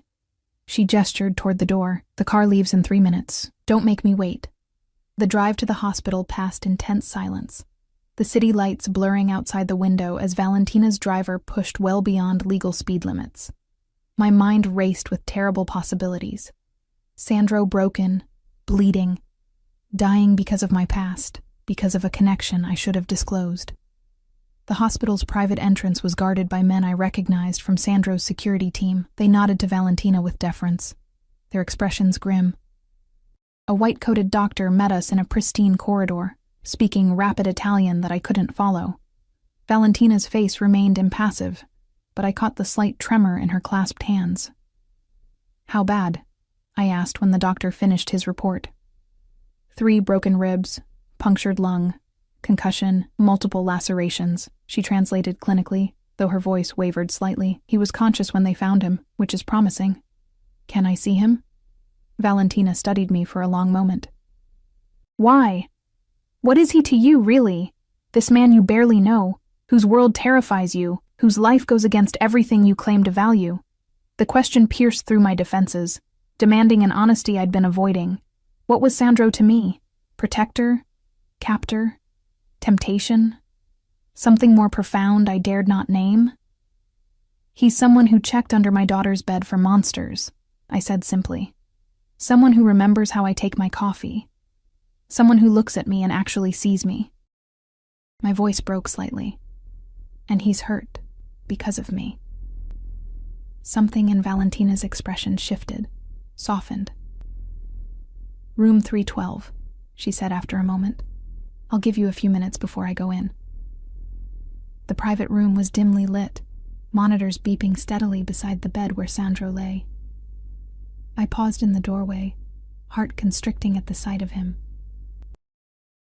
His imposing presence was diminished by the hospital setting, his olive skin pale against white sheets, dark bruises blooming along one side of his face. Bandages wrapped his torso, visible above the blanket pulled to his waist. I approached quietly, not wanting to wake him if he was sleeping. His eyes opened at my footsteps, however, still sharp and alert despite the pain medication I was certain coursed through his system. Olivia. My name emerged as little more than a whisper from his split lip. You idiot, I said, tears threatening despite my best efforts. What were you thinking? Going alone? A ghost of his usual smile curved his mouth. Not the bedside manner I was hoping for, Kara. I sank into the chair beside his bed, fighting the urge to touch him, to reassure myself he was really alive. Valentina told me what happened, about Emma's father. Sandro's expression darkened. Miller works for Rossi, has for years, specializes in particular kinds of enforcement. The euphemism wasn't lost on me. Enforcer meant violence, brutality. The man I'd once thought I loved, the father of my child, was a professional thug for a monster like Rossi. I didn't know, I whispered, needing him to believe me. When I knew Jason, he was just a small-time dealer. I swear, if I'd known he was connected to Rossi. I know. Sandro's hand moved across the blanket, finding mine. His grip was weaker than usual, but still warm, still grounding. Your face when you saw Rossi at the restaurant. That wasn't recognition. You had no idea. Relief flooded me at his trust. So simple and complete. What happened today? Why did you go alone? Pain flickered across his features as he shifted position. Rossi contacted me directly, said he had information about your past that I should hear privately. Professional courtesy, he called it. Sandro's laugh was bitter, ending in a grimace. I suspected a trap, of course, but I needed to know what he knew about you. So you sacrificed your safety for information about me? I couldn't keep the disbelief from my voice. That's insane. That's business, he countered. Information is power. I needed to know what I was dealing with. And now you do, I said quietly. You know Emma's father works for your enemy. Sandro's gaze was steady, penetrating despite his weakened state. I know the man who contributed DNA to creating Emma is a criminal of the worst kind. That doesn't make him her father. His hand tightened around mine. A father protects, provides, loves. He did none of these things. The simple truth of his words made my throat tight with emotion. What happens now? Rossi knows your weakness. He knows how to hurt you through me. Sandro's eyes darkened at my words. My weakness, he repeated, his voice low. Is that what you think you are to me? I glanced at his battered body, the evidence of violence he'd endured because of his connection to me. The facts speak for themselves. Rossi used me to lure you into a trap. Rossi miscalculated, he said with quiet conviction. He believes caring for someone makes you vulnerable. He doesn't understand it can also make you more dangerous. A chill ran through me at the controlled fury beneath his words. Even injured, Sandro radiated lethal intent. What did they do to you? I asked, unable to stop myself from reaching out to touch the bruise darkening his cheekbone. He captured my hand, pressing a kiss to my palm that sent heat spiraling through me. Nothing that won't heal, he evaded. Sandro. Miller was there, he interrupted, watching me closely for my reaction. Rossi's right hand now, apparently. He confirmed Emma is his biological daughter. My stomach twisted. Does he want to see her? No. The single word carried relief and renewed anger simultaneously. He expressed no interest in Emma beyond her potential usefulness as leverage. Against me, against you. His jaw tightened visibly. He will never come near her. I give you my word. The fierce protection in his voice made my heart ache. Thank you. Sandro shifted, wincing slightly as he sat straighter. You should return to the house. Emma will worry if she wakes and you're not there. I'm not leaving you, I said firmly, surprising myself with the vehemence in my tone. Something softened in his gaze. Stubborn woman, he murmured. But the fondness in his voice robbed the words of any criticism. The door opened before I could respond, revealing Valentina, along with two men I recognized from Sandro's security detail. The doctor says you can be moved to the house by morning, Valentina informed her brother, her clinical tone belied by the relief evident in her eyes. I've arranged for private nursing staff. Sandro nodded, his expression shifting seamlessly into the commanding presence I'd first encountered at the restaurant. Even in a hospital bed, he exuded authority. Rossi will be watching the house, he said. Double the perimeter security. No one enters or leaves without my direct authorization. Already done, Valentina confirmed. And the other matter? Her gaze slid meaningfully to me. Is being handled, Sandro replied cryptically. Have Paolo bring the car for Olivia. She needs to return to Emma. I started to protest, but Valentina was already issuing instructions to one of the men. Sandro's hand squeezed mine gently. Go to our daughter, he said quietly, the possessive pronoun sending a jolt through me. I'll be home tomorrow. Our daughter. The casual claim should have alarmed me. Instead, it felt strangely right, as though he'd been part of our lives far longer than the handful of days since our first meeting. Promise me you won't do anything reckless, I urged, reluctant to leave despite my concern for Emma. The ghost of a smile touched his lips. Define reckless. Sandro, I promise I will come home to you, he said, his tone serious now. Both of you. That's the only promise that matters. Valentina cleared her throat pointedly from the doorway. I rose reluctantly, my hand lingering in Sandro's until the last possible moment before I pulled away. Be safe, I whispered, pressing a gentle kiss to his forehead before I could question the impulse. His eyes darkened with an emotion too complex to name. Always. The drive back to Sandro's mansion, our temporary home, I reminded myself firmly, passed in a blur of city lights and jumbled thoughts. The revelation about Jason Miller, Emma's biological father, had shaken me more than I wanted to admit, not because I harbored any lingering feelings for him, but because his connection to Rossi created a danger I'd never anticipated. And then there was Sandro, wounded because of me, yet still radiating that unshakable strength. His promise to come home to us echoed in my mind, along with that casual claim, our daughter. As though Emma was already his in some way that transcended blood or legal documentation.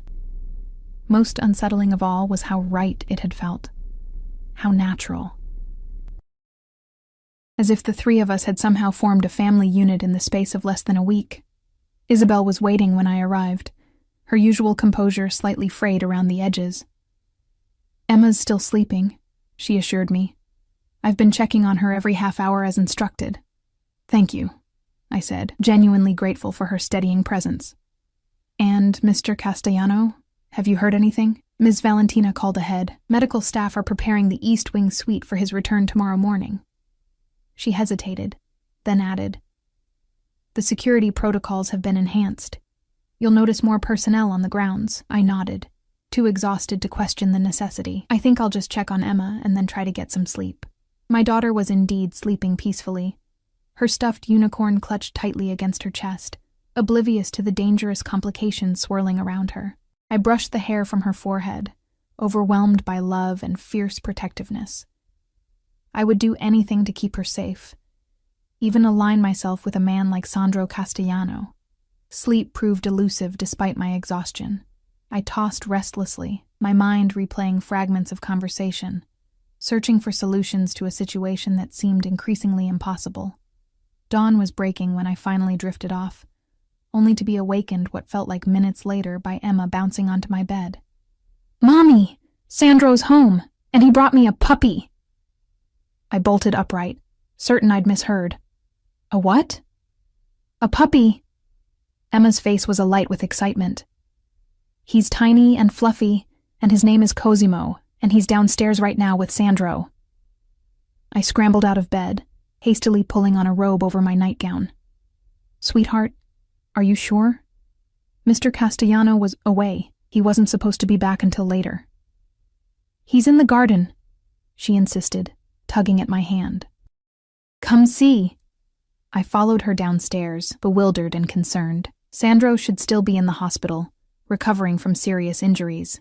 Yet when we stepped onto the terrace, there he was, seated at the breakfast table as though nothing had happened, a tiny ball of white fluff cradled in one arm while he read something on his tablet. He looked up as we approached, and my breath caught at the transformation. Gone was the pale, battered man I'd left in the hospital bed. This Sandro appeared completely recovered, clean-shaven, impeccably dressed in casual attire that still managed to look expensive, no visible bruises marring his face. Good morning, Cara. He greeted me with that slight smile that never failed to quicken my pulse. I hope you don't mind the early homecoming. The hospital environment was restrictive. You're supposed to be recovering, I managed, staring in disbelief. And you brought a dog? Puppy, he corrected, lifting the tiny creature for my inspection. Maltese, hypoallergenic, excellent temperament for children. Emma reached for the puppy with reverent hands, her expression one of pure joy when Sandro carefully transferred the animal to her arms. Can we really keep him, Mommy, please?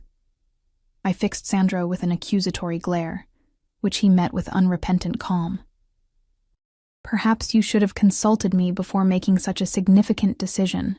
Perhaps, he agreed mildly. But Emma mentioned wanting a dog 3 days ago. I thought it might provide comfort during a transitional period. The implication that our lives were about to change again wasn't lost on me. Emma, why don't you take Cosimo to show Isabel? I need to speak with Sandro privately.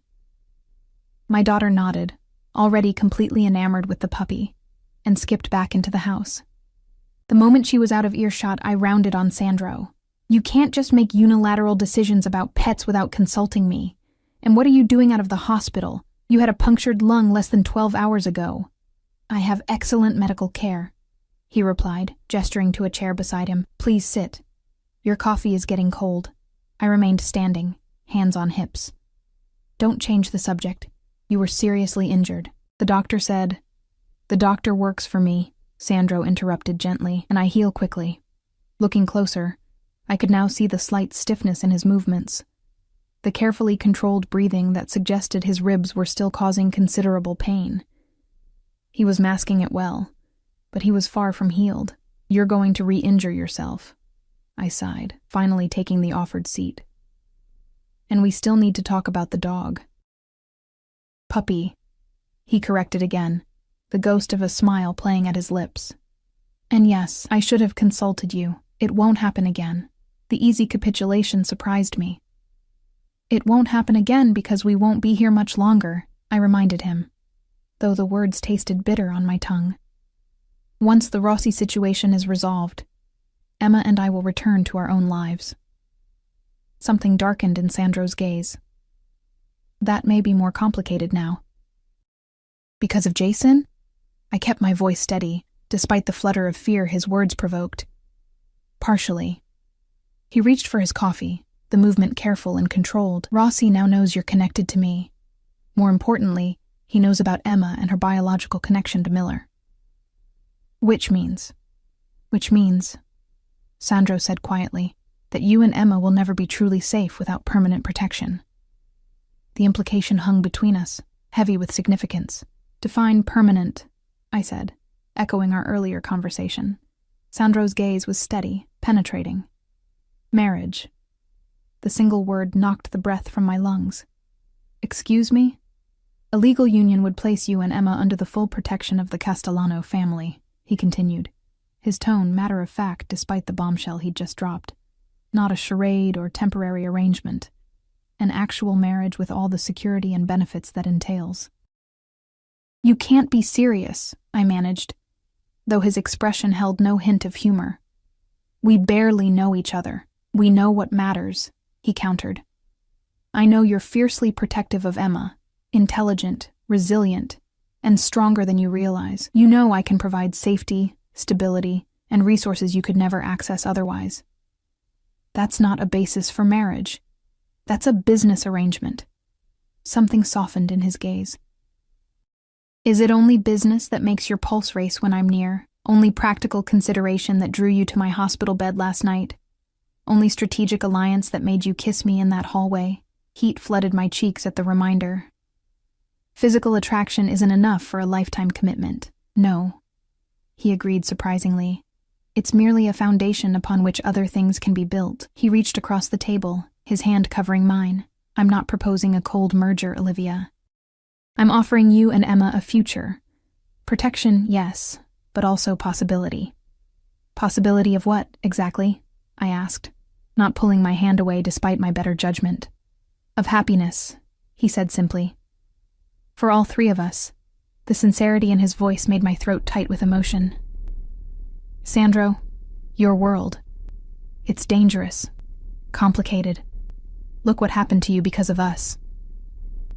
What happened to me was the result of my own miscalculation, he corrected. A mistake I won't repeat. His thumb traced gentle circles on my wrist, sending shivers up my arm. As for my world, it's changing. Has been, for years. What do you mean? His expression grew more serious. The Castellano family has been transitioning to legitimate business for the past decade. Banking, real estate, technology investments. The old ways, my father's ways, are becoming obsolete. Yet Rossi still exists, I pointed out. Still threatens you.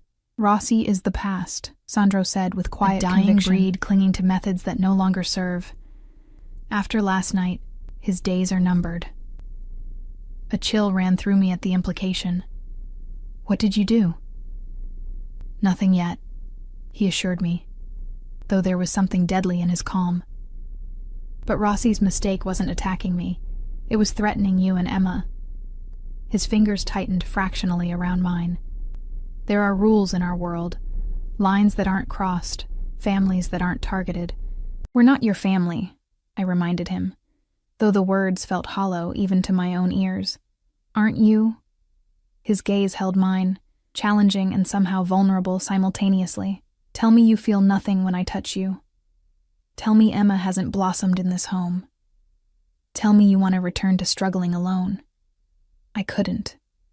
The truth was, in less than a week, Sandro had become essential, not for his wealth or protection, but for the way he looked at me like I mattered, for how he listened to Emma's endless stories with genuine interest, for the quiet strength he offered without demanding weakness in return. Before I could form a response, Valentina appeared on the terrace, her expression grim. It's time, she said to Sandro, ignoring me completely. They've located Miller. Sandro nodded, his demeanor shifting instantly from the almost tender man who'd proposed marriage to the cold, calculating head of a criminal enterprise. Bring the car around. We leave in 10 minutes. No, I said, the word emerging stronger than I felt. You're injured. You can't just rush off to confront Emma's father. This isn't a confrontation, Sandro replied, his voice controlled, but with an undercurrent of steel. It's a negotiation. For what? His gaze met mine, unflinching. For your freedom. For Emma's future. He rose carefully, his movements betraying only the slightest hint of pain. I promised you resolution, Olivia. Today, I deliver it. By killing him? The words emerged as barely more than a whisper. By removing him as a threat, Sandro corrected. The method depends entirely on his cooperation. Fear and something darker twisted in my stomach. I'm coming with you. Absolutely not. His refusal was immediate, brooking no argument. Emma's biological father is about to disappear from her life permanently, I pressed. I need to be there. I need to understand what's happening. It's too dangerous. So is leaving me here to imagine the worst, I countered. If you want me to consider your proposal, your real proposal, then you need to show me who you really are, all of you, not just the parts you think I can handle. Valentina made a sound of disbelief. She's either very brave or very foolish, brother. Perhaps both, Sandro murmured, studying me with new consideration. Very well. But you will follow my instructions exactly. No questions, no hesitation. I nodded, suddenly uncertain if I'd made a terrible mistake. What about Emma? Isabel will watch her. The house is secure. His expression softened fractionally. She'll be safe with Cosimo until we return. 30 minutes later, I found myself in the back of a sleek SUV with Sandro, driving toward the industrial district near the lake. Valentina sat in the passenger seat while one of Sandro's security detail drove, the atmosphere in the vehicle tense with unspoken danger. Miller is being held at one of our warehouses, Sandro explained, his voice calm despite the gravity of the situation. He was attempting to flee the city after last night's encounter. Is he hurt? I asked, unsure why I even cared after what Jason had done. Not yet, Valentina answered coldly from the front seat. Sandro shot his sister a warning look before returning his attention to me. Miller has information we need about Rossi's operations. In exchange for that information, he'll be offered certain considerations. Like what? A new identity, relocation to another country, sufficient funds to start over. Sandro's expression remained neutral. In return, he relinquishes all parental rights to Emma and agrees never to contact either of you again. The clinical way he outlined the destruction of a man's life should have horrified me. Instead, I felt a surprising calm. And if he refuses, he won't, Sandro said with quiet certainty. The warehouse loomed ahead, an unremarkable building with no external signs of the drama unfolding inside. We were ushered through a side entrance by more of Sandro's men, their expressions grim, weapons visible beneath tailored jackets. Inside, the space had been converted into some sort of makeshift office. Leather chairs, a polished table, even a bar cart stocked with crystal decanters, all incongruous against the industrial backdrop. And there, seated in one of those chairs with hands bound before him, was Jason Miller. 6 years had changed him. The boyish good looks I'd once found charming had hardened into something cruel. His hair was expensively cut, his clothing designer labels, but his eyes were the same, calculating, selfish, devoid of empathy. Those eyes widened when he saw me. "Olivia? What the hell?" "Hello, Jason," I said, surprised by the steadiness of my own voice. "It's been a while." Sandro moved to my side, his hand resting possessively at the small of my back. The gesture wasn't lost on Jason, whose expression darkened with understanding. "So the rumors are true," he sneered. "Castellano's latest whore is my baby mama. Small world." Sandro moved so quickly I barely registered it. One moment beside me, the next looming over Jason with deadly intent. Speak of her with disrespect again, and this conversation ends permanently. The threat hung in the air, its meaning unmistakable. Jason paled slightly, swallowing whatever retort he'd been about to make. Mr. Miller was just about to explain his role in Rossi's recent activities, Valentina said smoothly, taking a seat across from him, specifically those involving the surveillance of your apartment. Jason's gaze darted between us, calculating his options. "I didn't know it was Olivia's place," he finally said. "Rossi gave me an address, told me to wire it. I sent guys to do the job." "You expect me to believe you didn't recognize her name?"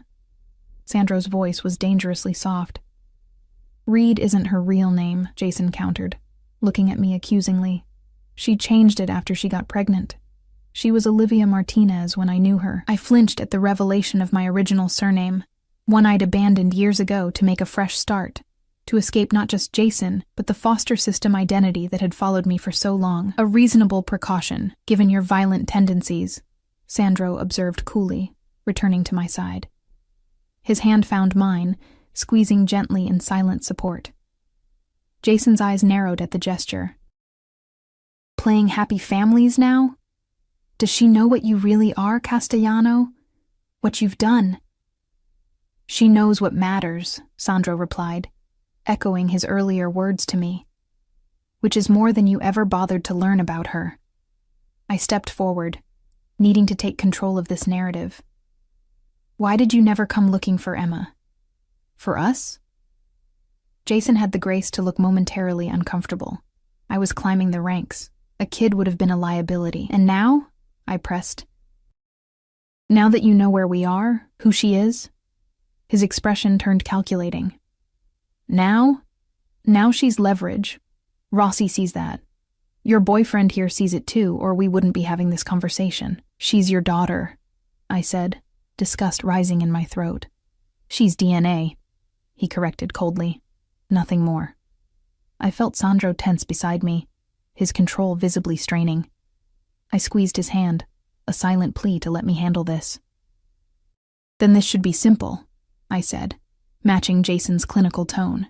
"You sign away all parental rights. You leave the country and never contact us again. In exchange, you get a new life instead of whatever alternative Sandro is considering." Jason's laugh was bitter. "You think it's that easy? Rossi will hunt me down wherever I go. He doesn't allow deserters. Rossi will no longer be a concern," Sandro stated with such calm certainty that even Jason looked momentarily unnerved. "What does that mean?" "It means," Valentina interjected, That while we're having this charming reunion, our associates are dismantling Rossi's operation piece by piece, his warehouses, his distribution networks, his political connections, all being severed as we speak. Jason's face drained of color. That's impossible. Rossi has protection. Had protection, Sandro corrected. Amazing how quickly allegiances shift when certain financial irregularities come to light, when evidence of human trafficking reaches the right federal authorities. I stared at him, understanding dawning. You've been planning this. Since the night at the restaurant, he confirmed, his gaze never leaving Jason. Rossi's attack merely accelerated the timeline. Jason slumped in his chair, defeat evident in every line of his body. So that's it? I sign your papers and disappear? That's the offer, Sandro confirmed. It expires in 5 minutes. I watched as Jason's survival instinct warred with his pride. Finally, he nodded. I want 2 million. Cash. 1 million, Sandro countered. New identity, passage to Europe, and you never attempt to contact Olivia or Emma again. Any violation of these terms results in immediate consequences. Fine, Jason muttered. Get me the papers. Valentina produced documents with suspicious efficiency, as though this outcome had never been in doubt. As I watched Jason sign away his parental rights with the same careless disregard with which he'd abandoned us 6 years ago, a profound sense of closure washed over me. This chapter of my life, our lives, was ending. The question remaining was what would begin in its place. The drive back to Sandro's mansion passed mostly in silence, my mind processing everything that had happened. Jason would be escorted directly to a private airfield, his new identity already waiting, his old life effectively erased. Are you all right? Sandro asked quietly as we neared home, his hand covering mine on the seat between us. I'm not sure, I admitted. It feels final, like a door closing. And opening, he suggested gently. If you want it to be. I turned to study his profile, this complex man who had upended my world in less than a week. Your proposal. Was it just about protection? About keeping Emma and me close because of some sense of responsibility? His gaze met mine, dark and intent. I haven't felt simply responsible for a woman since I was 20 years old, cara mia. His thumb traced patterns on my wrist in a way that made my pulse quicken. What I feel for you, for Emma, is something far more complicated. And far more valuable. It's still too fast, I whispered, though my objection sounded weak even to my own ears. Perhaps, he acknowledged. But some connections don't adhere to conventional timelines. From the moment I saw you sitting alone at that restaurant table, something in me recognized something in you. Because I look like Sophia, I said, the old insecurity surfacing. No, he said firmly. Because you look like yourself, strong, resilient, fiercely protective of what you love. His hand tightened around mine. Sophia was a beautiful memory from another lifetime. You, Olivia Reed, are my present. And if you'll allow it, my future. We pulled through the gates of the mansion, the familiar structure suddenly appearing different to my eyes, not a temporary sanctuary, but a potential home. As we stepped from the car, Emma came racing across the lawn, Cosimo bounding awkwardly at her heels. Mommy! Sandro! She called, her face alight with joy. Look! Cosimo can fetch! Sandro crouched to her level, wincing slightly as his injured ribs protested but hiding it well. Can he now? What a clever puppy. Perhaps you can show me his tricks after dinner. Can we eat in the garden, please? With the fish fountain? Emma's eyes, so like mine, pleaded with an expression she'd clearly learned was effective on her new protector. If your mother agrees, Sandro replied, glancing up at me with a question in his gaze that went far beyond dinner arrangements. Looking at them together, my bright, beautiful daughter and this dangerous, complex man who had somehow become essential to both of us, I felt something shift into place within me. A recognition. A certainty. The garden sounds perfect, I said, my decision encompassing far more than our evening meal. I think we'd all like that very much. Sandro's smile, a real one that transformed his severe features into something breathtaking, told me he understood exactly what I was agreeing to. He rose, moving to my side with that fluid grace that still made my heart race. "Welcome home, cara mia," he murmured, his lips brushing my temple in a gesture that felt like a promise. "Welcome home."